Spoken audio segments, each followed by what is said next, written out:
How long's it been? It was just up to years, so Yeah. 10 months. Yeah. Unbelievable. Mm. How's it all gone? Good, real good. Yeah. Obviously had some really good wins early. Smashed out of probably the first 3 months, and now I've just been maintaining. Yeah, they're a pretty heavy workload.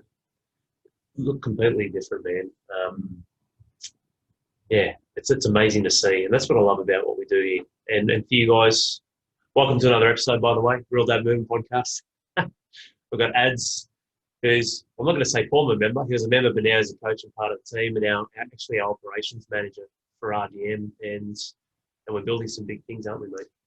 Absolutely. Yeah, I look at even the growth from when I started as a dad to now, where we've gone and where we're going. It's unbelievable. It's great to see that things take time, but I guess the biggest thing that I love is seeing the progress of what the dads get, just like yourself, Adam. And like when Ads started with us, you know, a lot of similar patterns, issues, challenges, changes. And yes, we want a goal, we want a result. We spoke about this earlier before we jumped onto this episode about, yes, being driven towards a goal, but working on the processes. And that's the point of today's episode. We had an episode podcast, I think it was 36 or 37 with Adam, and oh mate, that was awesome. But I thought it'd be great to get him back on. Now on the other side, in the inner circle, well, the whole inner circle of RDM, but on the other side, and actually a coach who's helping deliver this value and this message for fathers all over Australia. And oh man, it's just good to see that when we do it, we're doing it A, the right way, B, by focusing on the processes, and C, with those who value it and experience it the most, like yourself. Absolutely. Yeah, like you said, like you touched on, the process is huge for me, and it's probably something I wasn't really aware of as much, and didn't give us enough credence at the time. You know, and we talk about setting goals, and everyone's got a goal, but if you don't know how you're going to get there, you won't get there. It's always asking the questions, you know, I find asking the hows, like how, okay, this is what I want, awesome. Well, one, why do you want it? And two, how are you going to get it? And I guess I'd love to just a quick refresher for some of you dads. You should definitely catch up with that episode. I'm pretty sure it's episode 36 with Ads, but you know, you should definitely catch up on that. But I guess I'd love to just get a refresher, mate, on yourself, your journey and where you've come from to now. Yeah, so I guess it's hard to recap in a couple of minutes, but yeah, I 3 kids, had a knee reconstruction a couple of years ago, so I let myself go quite a lot. Was pretty down on myself, and again, I wasn't setting any goals, but I also wasn't following any processes, so I was just going through day to day. My 2 oldest boys are on the spectrum, ASD, so that has its own challenges. So I was letting everything get on top of me rather than taking some control over my own life, and that's when I joined RDM, and that was probably the biggest takeaway, the biggest learning for me was just finding ways to take control of my own life and making things happen for me. Still remember our first conversation, mate. It's I don't know if you do. Yeah, I probably more remember the tone. You know, I was thinking, holy shit, what is this? Because it wasn't like you join a program where it's just, okay, here's a challenge, here's some books, and you go away and you either win or you don't. Where it was like, no, we're going to challenge you, but you know, if you commit to it and you do the right things, you'll get your results. And here we are, 10 months later. It's unreal, man, and that's what I love the most. And I'm sure you guys can see now why Adam's on the inside having 3 kids. I've just had a third, so he's going to be helping and guiding me along the journey. Good luck. That's right. As I said, good luck, mate. Here's a manual I opened up. There's nothing in there. That's it. But it's just a box fire. But yeah, I found it real funny. Just to sidetrack a little bit, the having the third, it's like if they're all squared away, like they're either asleep or they're set or they're eating their dinner properly, not throwing shit all over the floor, they're doing it. Not doing what you think they should do, or doing the right thing with the kids, but I find that there's periods where it's actually calm, but then comes the chaos, and oh man, the chaos comes. Like if one of them's playing up, the other 2 are good. Okay, we can manage that. But then when all 3 are playing up, what do you do? Yeah, you hold on to your hat. I think that's where the control comes in. And Drew, our mindset coach, posted something, I think it was this morning or the other day, about how your attitude of reflection trials, especially before bed, after they wake up, if you're angry and yelling and worked up, that's exactly how they're going to be. So I think the biggest thing is trying to keep calm. It's not always possible. I think all the dads out there know exactly what I'm talking about. You can't always keep a lid on it, but as much as you possibly can, if they're acting crazy, you're that calm in the storm, so that you're the what they gravitate towards. If you're losing your mind as well, it's just going to exacerbate the problem. It's always interesting when you see that, like the kids are expressing a certain energy, and what that does, it reflects what's going on with you inside. I always find that, like the best times when I know my frame's solid, how I'm handling myself, is when I'll discipline Stella or Lillian, so obviously my older kids. Roman's just a baby who's just on the move and burping and shitting and sleeping and screaming. But with the other two, I find a lot of the times they do things that fascinate me. When I discipline them, I just give them a little injection of the energy they need, which not a front, but I guess the face that they need to just adjust and course correct a little bit with themselves. I don't want them to be robots, but you know, there are times when kids need to go, hey, this is a bit of a boundary here. But then I walk off like more often than not sometimes, I just laughing or shake on my head. And that's when I know I'm like, okay, I've created this level of discipline to go, this is what you need to do, but it hasn't affected me, because when they're in the, you know, go around the corner, or they go in their room, or they do what they need to do, or they jump in the bath, I can have a bit of a chuckle myself. I'm like, yeah, it just fascinates me, man. And when I'm like that, I find I'm a much better parent and father, but it's because of that control, like you said. And I guess touching back to our first phone call, I just knew, and it's not that dads have to have a sporting background to be part of RDM, but we're not here to save dads, but I knew our first phone call was like, man, I can see and feel that this guy, he's got that fire in the belly, he's got that fucking drive, he really wants this.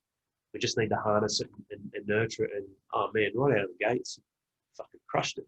Yeah, I think I lost 10 kilos in the first 6 to 8 weeks, which was insane. And then, yeah, got up to 15 kilos. And now I'm sort of maintaining that 92 kilos, which is good. It's building muscle. I'm still, you know, we talk about body shape rather than weight. And, you know, I've managed to maintain that. And I've been pretty crazy with work and different things. So I haven't trained as much as I did the first 3 months. But, you know, that's when you dial in nutrition.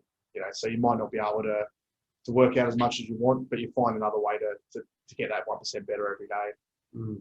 And that 1%, generally with us and what we do, and like I said, guys, Adam's obviously on the inside now. Our big focus is what that 1% entails, which is energy. How can we get and have more energy? But then harnessing that to build the right processes. So what we do is not only efficient, but it's effective. That's one of the books I think you and me both read and listened to, at the same time. The One Thing, and they talk about that. Fantastic book. Yeah, it's a great book, because you can only focus on one thing at a time. It's like, okay, you can do something efficiently, but is it effective? Which means you can do something, but is it the right thing? Are you doing it the right way, or are you doing the right thing? And I don't know, man, like you've got 3 kids and they're obviously a little bit older than mine. So I'd love to go to you for this question. Like, how important is energy when you're outnumbered and you're handling the energy and the resistance that your kids put onto you whilst you're trying to be a father, as well as, you know, your working husband, yourself? Oh, it's huge, and it's the right type of energy as well. So, one, physical energy, so making sure you're fed and fit and healthy, but also the type of energy you bring to the table. And I find that lack of sleep, as you'll know, it just brings out that negative energy. And the minute you project that, you know, you're just building on negative. And I think it's something you've mentioned too. Like if you're coming home from work and you're entering a lived-in environment, the energy you bring is huge. You know, if you had a bad day and you bring in that negative energy, your kids are just stoked to see you, and you're just, I'm too tired. You know, all they'll remember is they just run to the door because dad's home and they're super excited, and you shut them down. So it's such a simple thing, but the type of energy you bring just means so much to them, especially if you haven't seen them much. You know, like me, I look at it, you know, I might work 12 to 15 hour days, get home at 11 o'clock at night at times. And they're obviously in bed. The first thing they do when they wake up, they wanted to see me the night before. But yes, dad's awake, cool. You know, if I shut them down because I'm tired, that's their whole day. That's the negative energy they're going to bring their whole day. So that's where we have to be really mindful of where we're at. And even if you're not feeling it yourself, projecting, because I think you find too, if you're feeling pretty negative, you project positive energy, somehow it tends to rub off on yourself anyway. You know, so whatever you internalize and force yourself to feel that way, you generally feel that way. Very powerful, man. Like that's something I'm learning with that. And, we always continue to learn, like, you know, turning a negative into a positive. How do you do that? Like, what are some things, I guess, you know, like you spoke about internalizing, all that's great. Yeah, I can see there's different things to do in RDM, but for the guys who obviously aren't part of the inner circle, How do you do that? Because it is hard at times. Like, how do you turn that? What do you find gives you that higher ratio of success from turning a negative into a positive? I think creating space is a big one. If you can create space for yourself to reset, that's huge. Because even and it's a video I posted a few months ago. I was having a really bad day and I was really snapping at the kids, and I went out for a walk and just reset myself. So I came back in with the right mindset. That was huge. If you don't have time for that, or you can't remove yourself from the situation, just a mental reset is huge. If you feel yourself working up, and in the heat of the moment, it's quite tough to do. But if you can feel yourself going that way, just mentally reset, take 10 seconds, whatever you need, and go, okay, am I increasing the problem or am I helping the problem? And like I said, it is tough to do, but if you can internalize it at that time and say, okay, what am I doing? But in general, move the body, nourish the body to two of those pillars. If you can do that, you're going to have a lot more energy to be able to manage yourself. If you're tired, if you're run down, if you're not fit, if you're eating shit, you're not going to have as much power in yourself to make those changes and to make those decisions. And it's something where we talk about the circles of significance. Family, self, and service. 3 things make up your life. And I'll get significance in service where I'm helping dads and reaching out to other dads, and then there are dads who are asking me questions and private messages and all the moving parts. And then all of a sudden, I get that level of significance in doing that. And then I might get that in helping the family. Fuck, man, it's been, and I've fallen into that trap. It's been 3 days. I've actually created space for myself. So I've had good little hits of dopamine or whatever you want to call it in doing things for others, and I feel important. It's like, fuck, I actually haven't even focused on myself. And that's where I feel like I can get triggered a lot more quickly. Like, why am I responding this way? Like, Stella just did this, that thing. And I'm very aware. I think awareness is important, but I also can knock that on the head. But it's a pattern that I see going, well, that's a pattern that can build pretty quickly if you don't have that ability to create time out for yourself. And what do we talk about? 1,000 minutes a day, like 7 hours and 20 minutes of sleep, and it gives you 1,000 minutes a day, and you can't take 1% out for yourself, and there's something wrong. That's 10 minutes. 100%. But the lack of sleep that I'm getting at the moment, and it's really funny that you're talking about the negative and the positive, because I didn't think about that until just then. I've heard it, like you hear it, how do you turn a negative into a positive, and you hear that sort of mindset affirmation type of thing. Let's do this, let's do that. But last night was a fucking nightmare, man. Like, we got no sleep. Roman was screaming, and then Lillian was screaming. Stella, we're trying to get her off nappies, and she went to bed 2nd night in a row. We're like, no, we'll just stick with it. So she comes into bed with us, and it's just like, man, last night was tough. And Crit and I woke up. I woke up with a screaming headache, had no sleep, and we started getting dressed, and we looked at each other and just fucking laughed, like, oh man, we just got nailed. And both of the girls at school today, which is awesome. But as I got dressed, funnily enough, because you and me have been talking about symbolism, like the gear that we have, and some exciting things we've got coming up, and some apparel for a lot of fathers, which is going to be awesome, and some, heaps more. But as soon as I put this shirt on, I looked in the mirror and I saw this, and it just reminded me of all the dads, all the inspirational sort of stuff. And it wasn't a cheesy moment. I actually turned into a smart ass in myself, and I just looked at myself and I said, this is going to be the fucking greatest day of my life. I said, I don't need any sleep. I'm the fucking man. This is going to be the best day ever. And I just laughed. And as soon as I said that, I was actually being a smart ass. Not cynical, but I'm a bit of a witty smart ass at times. I was just a smart ass to myself going, hey, Al, you've had no sleep. You're going to fucking crush today. It's going to be awesome. Hey, you know what, man? It instantly lifted me. I couldn't believe it. So I just felt, and then Lillian came up and gave me a big hug and just said, daddy's shoes, going to school. Like, she's putting together amazing sentences. And it actually just really lifted me, man. And I know I'm going to be tired probably in a couple of hours, 2, 3, 4, 5 p.m. I'll have a bit of a crash because I've had no sleep. And lucky I've got Mojo. That's a lifesaver, man. Yeah, it's unbelievable. But don't do a triple shot. That's how Corinne got pregnant. No, I've never done a triple. I've done a double here and there, which has been amazing. But pretty clean. It's only equivalent of a double shot of coffee or two single shots. But I couldn't believe it, man. Just like you said, it rubs off on you when you just push out that positivity, even in your words and I guess your energy. Well, it's funny you mention that too, because especially for most of the guys doing 9 to 5 jobs and those full-time hours, if you wake up tired, you've still got to go and do the job. So you can get in the mindset of, oh, I'm going to be tired all day, or like, oh, I'm going to have a crack anyway. Yeah, you're going to crash, but ultimately you're still going to do the same job. You're still going to do it to the best of your ability. So the way you enter that dictates your day. And I know that's something I learned when I was commuting to Sydney every day. You know, I often woke up tired. I thought, well, I'm going there anyway. You know, I'm not going to call in sick, so I might as well do the best I can with what I've got. I'm not going to be my best. That's okay. I'm still going to achieve what I can, because ultimately, whatever I achieve today, I don't have to do tomorrow. I'm still going to improve, 1%, 10%. Or I could just, go through the paces, and today's a wasted day. And you do that enough of your time, you've got to waste a year, you've got to waste 2 years. So, when very rarely do we wake up and we're at our best. There's always, especially as dads, there's always something. There's always a frustration. And, it's easy to say, it's harder to live, but ultimately, if you have that in mind, that's how you improve. Because it's not the days that you're up and about that, dictate how your life goes. It's the ones where you're down and out and how you react to that. And that's something I found, with RDM as well. The first 3 months I was flying. And then I had a really rough period where I really flattened out and wasn't training, and then slipped back into old habits. And then I sort of course corrected and went, well, is this where I want to go? I'm having a rough period where I'm flat out when there's a lot of things going against me. Well, I can still grow in this period. And I think that's the trap that a lot of us fall into, is we see all these negatives piling up, so we just go, oh, there's no growth there. It's just survival mode. And ultimately, if you enter survival mode, wherever you exit it, however long that is, that's exactly where you're going to be. It's life, isn't it, man? It's fucking amazing.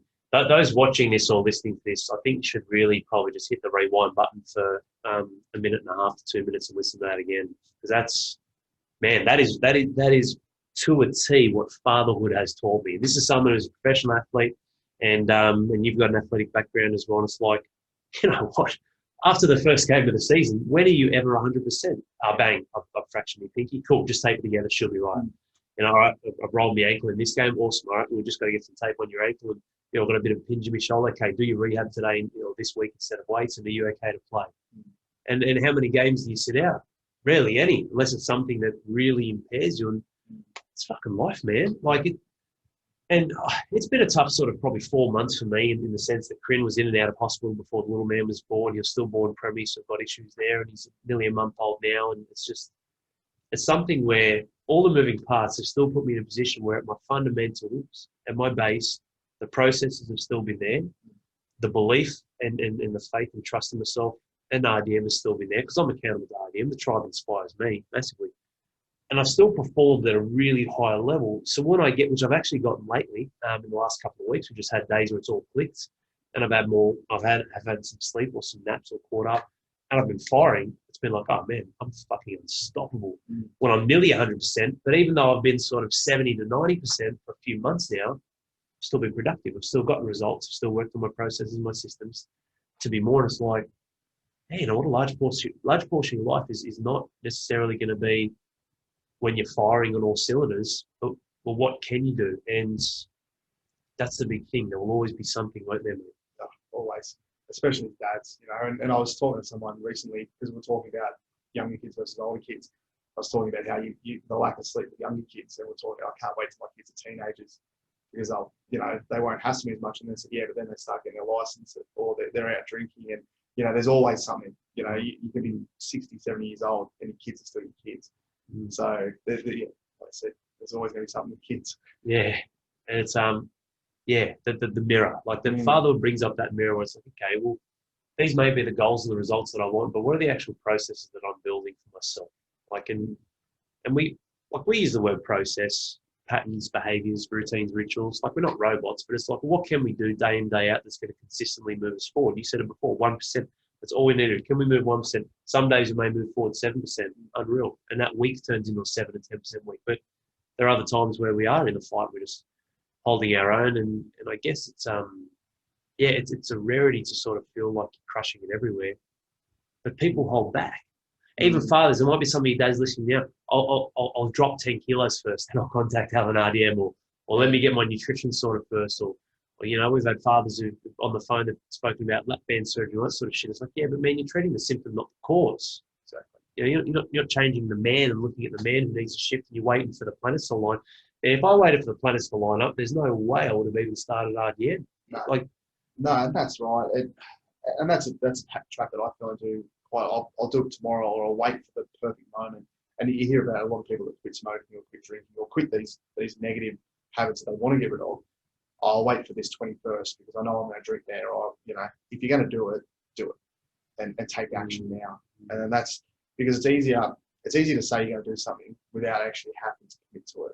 Once you commit to it, that's locked in stone. Especially if you fully commit to it, then there's an opportunity to fail. Where if you just say you're going to do something and then you don't do it, you haven't really failed because you haven't tried. And that's something we spoke about on our first call, and probably the first podcast was that was the mindset I was in. I didn't put myself out there. Those self-limiting beliefs were definitely in play, so I never failed because I never tried. Do you think that's a form of, funnily enough, a hidden form of ego? Like, I think about perfectionists, and I'm like, you're a perfectionist. So you want it to be this for it to work. You want it to be that for it to be okay. You want this to line up for you to go after. And it's not. I'm not saying like we all, we've got an ego. We've all got ego, but it's going, well, how do we nourish the bigger portion of who we are? Sometimes put aside the perceived notion of who we should become, which is built off actions that we actually don't end up taking. Like, I laughed with my wife because she's a bit of a perfectionist in Romans. He's a Virgo, whether you believe in star signs or not. Like, I think they're perfectionists and whatnot. And I laughed and said, man, you and your son are going to have the funniest relationship because both of you are going to be waiting for the perfect storm, but you won't even have a boat. Yeah. And Jam and I just sort of laughed and I ran off, and she was thinking about it, and she laughed too. I was like, it's true. Yeah, you won't even build a boat, but you're waiting for this. But it's like, do something. Don't worry about it. It's this perfect moment. And oh man, look, the stories will come out. Not that I'm hiding anything, but the stories will have more value as I get older, especially with what I've gone through. But the reality is, I went all in on RDM, which meant my gym was slowly dying. I didn't fucking care. I wasn't here wearing, traveling an hour to work every single day as well, which took a little bit of time, having young kids, which obviously takes time and energy and effort. So I was maintaining my relationship with myself, my wife, and I'm like, I'm not going to try and make the gym perfect and RDM perfect. It's one or the other. And those listening to this who were members or currently still are members of the gym, you've got an awesome owner now, Brody. He's put his heart and soul into it. That's awesome. It's great for him. His period of life, his journey. Greatest fit ever for that gym, because that's the truth. And if COVID came and I still had that gym, I would have shut it down. Like, that is the truth, man. I'm not sure if people are hearing that for the first time or those who are connected to the gym, I would have. Because at the end of the day, everything we do is for ourselves and our families. And the gym was slowly dying, but it was worth it to me, because like, I'm not going to aim for this perfection of people must see me as someone who's a successful gym owner, and I'm doing it. So not all in an RDM, man. And when I started to move and build the processes and the habits towards knowing, understanding, feeling that, and doing that, fuck, look where we are now. That's right. But what are some things though? Because I know we were going to talk, and that's what we're talking about. Like, what are the processes and things in place? What are some of the things that you find as sticking points or challenges for fathers, and then ways that you get around it? Instead of being focused on, I want to lose 20 kilos, like, what are some things you find can be pitfalls for dads? And then what are some, I guess, processes that you find might help? Well, we touched briefly that self-limiting belief. That's a huge one, I find. And the more we engage with the group, especially because I've been in the group for 10 months now, I can sort of see the same conversations pop up, because you see new dads come in, and it's a lot of the time it's very similar stuff. So, I belief as well, that just lack of belief to be able to actually do it and do it quickly. I like I said, I lost 10 kilos in 6 to 8 weeks, because I didn't worry about belief. I just worried about the process, and that was a big one for me, and that was something that I turned around. I think that's probably the big one is that self-limiting beliefs. You put a ceiling on yourself of what you can achieve. Guys look at Drew with the fiery calendar and the six-pack, and they go, I'll never achieve that. Well, Drew was in exactly the same position however many years ago, and he took the action and got to where he wanted to be. So we look at things and go, oh, that'll never be mine, where there's no reason it can't be. We talk about the ranch, and there'd be so many, the RDM ranch, and so many people would say, well, that's just a pipe dream, that's not going to happen. Well, no, well, let's make it happen. What and how are we going to make it happen? Things like that. Yeah. And that's the exciting part when you look at connecting the dots. Like, there's nothing wrong with that's the very first pillar in RDM, the vision, the true north. We call it the force method. which is, what are the feelings we want to have in our life, those three areas, family, self, and service, the outcomes, the roadblocks, commitments, and evolution. Is this a goal worth chasing? Then, okay, cool, we've got all that in place, but what are you going to do about it? Nourish the body, move the body. Beautiful. Next two pillars. Okay, cool. So we're taking physical action, but what are the processes inside of that you're going to build out? You don't want to count calories? No worries. Why don't you get your eye and understand the value of protein in this size of portion of meat, which is basically the same size as your hand? And if you're going to go cook 3 cups of rice, it gives you 6 serves. Awesome. Split that into 6. You're away. Like there are processes you can build where you don't have to be a rocket scientist. You don't have to have perfectionism, or be a perfectionist to execute and actually move forward. And I think what couples with that, man, is accountability. That's the big thing I'm seeing. You can be accountable to yourself, but I think it'll only get you so far. Like we talk about the ranch, like, okay, well, who are we accountable to for that to become real? Well, right here and now, it's everyone inside of RDM, and actually accountable to the dads outside of RDM. We go, hey, this is the fucking gold standard. This is what we do for dads. This is how we roll. And this is a message that we firmly believe in the sense that, now we're looking at expanding and we're getting gear, apparel, equipment, Dad Strong gear. It's fucking awesome, isn't it, man? Some of the stuff we're building out now, we're going to be offering literally within weeks. Yeah, it's unbelievable because we looked at, obviously, the gear within the RDM group, and I just look at it as a brand, but not as a brand, let's make money thing, but as a brand, hey, for that dad that's struggling out there and he sees an RDM shirt or sees dads killing it with RDM gear and they think, I want to be part of that. I want to be, and being a symbol, and that's why I love wearing my RDM gear. And my brother, Scott, shout out to him, always gives me shit about my purple RDM shirt. So I make a point of wearing it when I see him, but it's not just a shirt, and it's about what does it represent. And that's what we're big on. And that's why I'm really excited about expanding it to not just the dads in RDM, because they're already part of it. They know what we're about. It's giving dads out there who might be struggling a symbol or something, and then they can, I guess, find their own channels or through us or internally themselves of ways to move forward. You know what I mean? Yeah, spot on, man. It's symbolism. You said the symbol, like it is.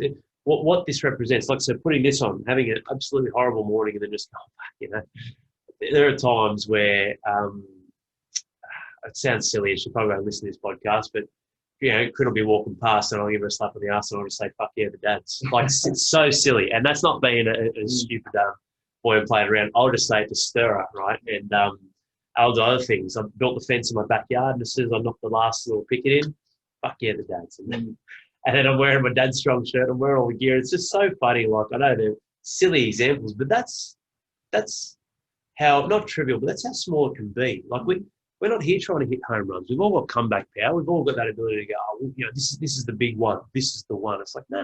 This is small wins, like when we're saying that last night on our Zoom call, like we had our coaching call with the dads, and it was awesome. We're all finishing with, Dad Strong, fuck yeah, the dads. And this becomes a mantra, and then it's a way of affirming what it represents. And that is right, the symbolism. Dads on the inside, they understand. But dads on the outside, they can see. Like, we're transparent. We've got podcasts. We've got this one right here now. We've got YouTube channels, Instagram, Facebook, LinkedIn. It's all there, man. Like, we shut off. We do that because it's almost that message, and I use this word cautiously, but it is that message of hope, because what that means is you're not alone. We're all going through the same shit. I'm deep in the pit at the moment with number 3. The other 2 aren't really sleeping that well anyway. Is what it is. What am I going to do about it? Like you said, the world keeps spinning, life goes on. I still need to deliver the value I can to RDM, to the other coaches in our group, as well as my family, my community, my wife, myself. Is what it is, but doesn't mean it has to stay that way. What am I going to do to adapt and evolve? And there are dads who've already contacted us, right, even part of RDM, that want the gear because they see it, man. Yep. And it's like putting that on, and you guys will see it. Like, when we're rolling out, you'll see fathers sharing, going, you know what, this is my fucking cape. I put this on and I actually remember. So that's what it is. It's remembering what's possible as well. It's the same thing. You see dads wearing their footy club colours. They get up on the weekend, they chuck their jersey on, and they go to work because it represents something. And RDM, I see no different. It is a brand, but it's also it's much more than that. Because of what it represents. It's like McDonald's, the big M. People see that. What does that represent? It represents convenience. It represents food that may or may not taste nice to someone, depending on them, but almost certainly they'll feel shit afterwards. and presents a fast solution, probably more often not for the individual or for their kids. Like, okay, well, that's your, you see that's your symbolism. What I love is what Adam said. It's not branding. It's actually the message behind that, where, oh man, we've had private messages from mothers, women who aren't even mothers, so women who don't even have kids, men who don't even have kids, who've looked into RDM enough on the surface. I mean, we show a lot, we give a lot away, but they see that and they're like, fuck, this is amazing. Like, this is exactly what's needed, and this is so important for fathers out there, and they can see the value that being a better father, being a better man means you'll be a better father, better husband, better worker, business owner, whatever it may be. And that carryover effect is awesome, man. And make no mistake, guys, like this is what we're talking about in the process of going, hey, I'm not sitting back in my office in raw command in my old gym and going, hey, I'm going to have an RDM register on. What are the processes we can put in place? And then it's just building blocks to the stage where now we've got something where people are attracted to, they want to wear, they want to feel, they want to be part of, and it's starting to shine through. Doesn't mean we're the only thing for dads all over the country or the world, but in terms of setting a gold standard and covering all aspects of life, fuck man, it'd be hard pressed to find people that will do what we're doing at the moment. Absolutely. Well, I haven't seen anything else. I guess the big thing, mate, is as we wrap this up, it's been awesome having you on here, Adam. We'll probably get Adam on a few more times. He's always got some great value. I love that piece that you were talking about earlier, where we're just really understanding that value as well as the self-belief. Like it's such a powerful thing, man. But what's some advice that you can put? I know you spoke about creating space earlier, but what's some advice as we wrap this up that you can put to fathers out there who have their goal, they may not have the processes, and they may not know how to connect the dots? I guess just as we wrap up, like, is there any advice or anything you give to help fathers sort of get that wheel in motion? I guess take the time, and we're all time poor, but take the time up front to make the plan and really, all right, how's this going to work? Not a airy-fairy plan, but okay, what am I going to do? Am I going to work out 3 days a week? Am I going to cut this out? And really know exactly where you're at and where you're heading. Be realistic with yourself. If you're not where you want to be, why am I not where I want to be? And really create that plan to start with, and then to stick to it and work to it, and then review it and go again. But if you don't have that plan, if you don't have your stepping stones, you're not going to go anywhere. Yeah, you might work out, you might cut your nutrition for a little while, but if you don't have a process, you're not going to sustain it. It's a big thing, isn't it, man? The sustainability. Don't just write it on a piece of paper or a post-it note. Create a proper plan. If you're on the force method, let us know. We'll send it out so you can have that. You can work through that. It's an amazing reflection point. But create the plan. Be real about it. Take some action and review it. Awesome points, man. Yeah, you keep doing that, and you can't lose because you will find a way. And you see guys, especially guys in business, that's how they run their business. They plan, they work the plan, they review. But so many of us, we don't do it in our own lives internally. You know, that's how business works generally. But we don't do it for ourselves. And it's easy to sort of dehumanize a little bit where we talk about systems and that sort of stuff. But that's exactly what we are. We are what our habits. We are the system, and it's what we choose to create. Because if we don't choose to create any habits, they'll just create around us, and we'll be forced into them. So, you know, take control over your own habits. Don't let them happen to you. Love it, man. Yeah, control the systems and processes. Don't let them control you. Tribes thousands of years ago, what do you think they had? They had structures in place. Yeah. They had the way they organised the young, the old, the hunters and gatherers, the nurturers, and the nurseries, like all that sort of stuff. That shit's ancient. It's not something that was created in Western culture 100 years ago. But I love it, mate. It's very important. I suppose the other thing is too, and we haven't touched on it, is environment, and really check the environment. If you look around and the people around you are dragging you down when you're trying to get up, we talk about the crabs in a bucket, but that's a big one. Check your environment. If it's not serving you, think about why it's not serving you and what you can do about it. It's awesome, man. The environment's the big one. Like, as we wrap this up, all those things you said just then, golden nuggets. Like, will it be sustainable if you plan it and you're real about it and you review it? Will it be sustainable if you have the right environment? Will it be sustainable if you stick that plan and you review the plan of where it's actually taking you, not reviewing the actions you've taken? So yeah, right, this is working for me because it's actually working towards what I want. And that's the thing, like, as we wrap this up, don't go looking for the fucking flashy object, the shiny object. This is the home run and winner. You know, systems and processes, while, you know, it can be perceived to be dehumanizing, it's what we are. It's what creates our life. It's not looking for the big shiny objects. Like, what can I do, almost in some areas, that level of monotony, to go, what's something I can do to create the right process so that I'm actually moving forward and experiencing and living the life I want? Yeah, and that's the funny thing. Like, sometimes it's embracing the boredom as well, of knowing what the process is. Because I was actually having a conversation with the local football coach for the women's team. We were talking about how to get the women's team better. And him and I both coached the team, and we talked about when we played under other coaches. And for the first half an hour, all we did was stand there and kick the football and handball the football. And it was boring as batshit. But by the end of the year, our skills are great. You know, and we get into the habit of, we want to do all the, like I said, the flashy thing. We want the silver bullet. We just want to get the result. We want to have fun while we're getting there. Sometimes they're not synonymous. Sometimes you just got to embrace the boredom and go, okay, if my goal is to do 10 chin-ups by the end of the year, you know, if I've got to do chin-ups every day to get there, that's what I have to do. And it's not always going to be fun, but it's embracing that boredom, embracing the process to get the result that you want. And then you'll have a heap of fun. I'll bring him up because he's probably my greatest athlete and hero ever. When I look at accomplishments, discipline, drive, and he said it. It's on that wall there. It started with hope. Michael Jordan, like, how often do you think he dribbled and just shot free throws? Daily. Millions, man, millions of shots. You know, like, and then, like I said, he probably embraced that and turned around and go, you know what, my fundamentals is going to be so strong. Well, my ass hanging out, and I've played nearly the entire game, and the pressure's on me. None of that matters for enough form, and he just does it absolutely. And then you see that, you see the rings, you see the trophies, you see all the glory, and I said that a few weeks ago with our dads in our Sunday session when we're talking about just creating good patterns in your life. It won't always be glamorous. Fuck, man, it'll be glorious. Because you're going to live life on your terms. More often than not, you're going to handle the bullshit the world throws at you, which it does. It won't ever stop. Not that I'm going to have any more kids, I'm done. But it's worth it. Yeah, that's right. Yes, it's worth it. You know, I hope you guys got some value out of this, and thanks for joining us, man. Fuck, you're killing it, mate. Pleasure. You're doing so well. And yeah, anything else you guys need? If you do want to go on the waiting list, we've got some incredible gear coming out, some RDM shirts and Dad Strong shirts. Let us know. We'll put you on the waiting list. It's already building. It's awesome gear. Like repping the gear, not just that. It's what it stands for.